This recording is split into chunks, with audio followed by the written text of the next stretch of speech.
تو اب ہم اللہ سبحانہ و تعالیٰ کے علم، اللہ کے علم کی تحریر اور پھر اللہ کی تخلیق کے درمیان اس منتقلی کو کیسے قائم کرتے ہیں۔ علماء اس پورے عمل کو 4 سطحوں یا مراحل میں تقسیم کرتے ہیں۔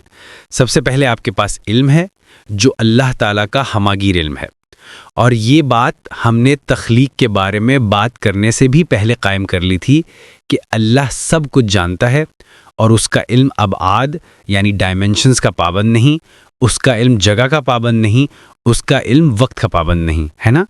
یہ آیت الکرسی میں ثابت ہے، جس کے بارے میں ہم پہلے ہی بات کر چکے ہیں، اور بہت سی دوسری جگہوں پر کہ اللہ وہ سب کچھ جانتا ہے جو آپ کر رہے ہیں۔ اللہ جانتا ہے کہ جو کچھ بھی ہوتا ہے کوئی چیز اس کے علم سے باہر نہیں۔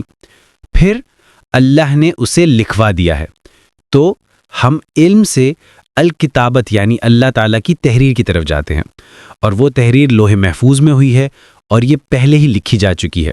تو لوح محفوظ کوئی ایسی کتاب نہیں ہے جہاں مسلسل لکھا جا رہا ہو، بلکہ یہ پہلے ہی لکھی جا چکی ہے۔ اور اللہ ہمیں سورۃ الحدید میں بتاتا ہے، جو وہی سورت ہے جہاں اللہ اپنے علم کے ہر چیز پر محیط ہونے کے بارے میں بات کرتا ہے، جو کچھ زمین میں داخل ہوتا ہے اور جو کچھ اس سے نکلتا ہے۔ اللہ فرماتا ہے کہ اس زمین پر یا تمہارے اپنے خلیوں کے اندر تم پر کوئی مصیبت نہیں آتی مگر وہ ایک تحریر میں موجود ہے جس سے ہم نے اسے وجود میں لانے سے پہلے ہی لکھ دیا تھا۔ تو اس کے وجود میں آنے سے پہلے ہی وہ لکھا جا چکا تھا۔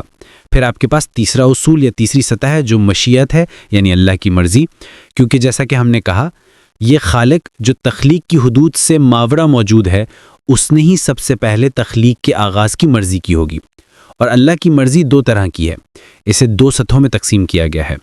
ایک وہ ہے جسے مشیت کونیہ کہا جاتا ہے، جو اللہ کی کائناتی مرضی ہے، تو اس میں ہر چیز شامل ہے، جو کچھ اچھا ہے، جو کچھ برا ہے، اور میں برائی کا لفظ واضح طور پر واوین یا کوٹیشن مارکس میں استعمال کر رہا ہوں کیونکہ برائی نسبتی ہوتی ہے۔ تو جو کچھ بھی اچھا ہے، جو کچھ بھی برا ہے، سب کچھ اللہ کی اس کائناتی مرضی میں شامل ہے۔ خلاصہ یہ کہ اللہ کی کائناتی مرضی وہ سب کچھ ہے جس سے اللہ ہونے دیتا ہے، ٹھیک ہے؟ پھر آپ کے پاس دوسری سطح ہے جو ایک چھوٹا دائرہ ہے۔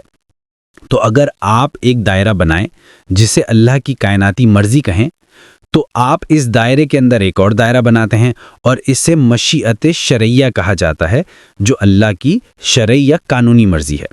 خلاصہ یہ کہ یہ وہ ہے جو اللہ ہمیں کرنے کا حکم دیتا ہے۔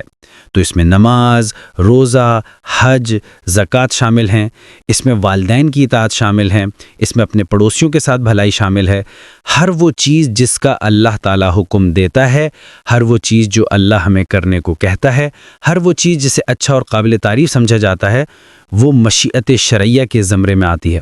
اور یہ بہت دلچسپ ہے کیونکہ اللہ ہمیں قرآن میں بتاتا ہے، مثال کے طور پر اللہ فساد کو پسند نہیں کرتا، اللہ نافرمانی کو پسند نہیں کرتا، اللہ کفر کو پسند نہیں کرتا، اللہ برائی کو پسند نہیں کرتا، لیکن اللہ پھر بھی کچھ چیزوں کو اپنی شریعت سے باہر قائم رہنے کی اجازت دیتا ہے، ایک بڑی بھلائی کے لیے، کسی ایسی چیز کے لیے جسے ہم سمجھ نہیں سکتے اور ہماری سمجھ سے باہر ہے۔ تو اس کائناتی مرضی کے دائرے میں جو کچھ بھی ہوتا ہے اس کا ایک مطلب ہوتا ہے، اس کا ایک فائدہ ہوتا ہے، اس کی ایک وجہ ہوتی ہے، اور اکثر ہم ایک پکسل سے پوری تصویر کا فیصلہ کرنے لگتے ہیں۔ ہم بہت محدود چیزیں دیکھتے ہیں اور کہتے ہیں کہ اچھا اللہ ایسا کیوں ہونے دیتا ہے، اللہ ویسا کیوں ہونے دیتا ہے۔ یہ اللہ کا فیصلہ ہے، یہ اس کی مرضی ہے، اور اللہ جانتا ہے کہ اس نے ایسا کیوں ہونے دیا، اور وہ سب کچھ جو ہوتا اگر اس نے ایسا نہ ہونے دیا ہوتا وغیرہ وغیرہ۔ تو اس کی مرضی ہماگیر ہے۔ ہاں، جو اللہ آپ کو کرنے کا حکم دیتا ہے اور جو اللہ بڑی بھلائی کے لیے ہونے دیتا ہے اور جو بڑی تصویر میں آتا ہے، ان دونوں میں فرق ہے۔ اور پھر آخر میں آپ کے پاس الخلق یعنی تخلیق ہے۔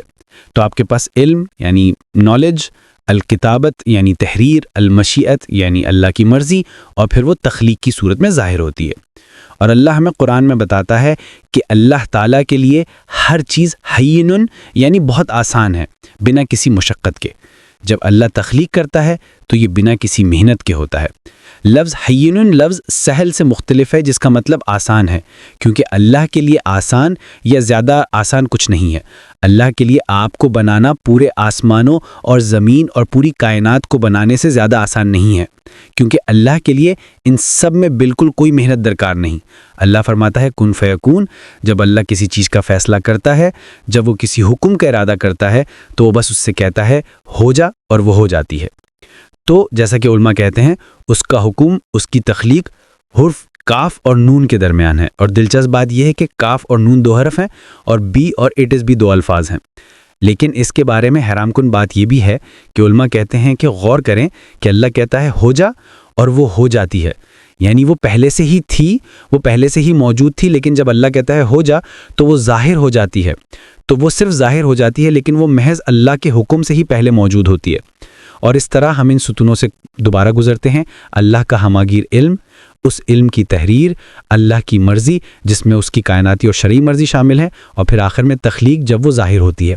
السلام علیکم، مجھے امید ہے کہ آپ نے اس ویڈیو سے لطف اٹھایا اور فائدہ حاصل کیا۔ اگر ایسا ہے تو اسے ضرور شیئر کریں، اور اگر آپ اس سیریز کے رکھے بقیہ حصے کو دیکھنا چاہتے ہیں تو پلیز اوپر والے باکس پر کلک کریں، اور اگر آپ تمام دیگر ایپیسوڈز اور دوسرے ویڈیوز دیکھنا چاہتے ہیں جو ہم پیش کرتے ہیں تو پلیز اس کے نیچے والے باکس پر کلک کریں، اور مزید حیران کن کانٹینٹ کے لیے چینل کو سبسکرائب کرنا نہ بھولیں۔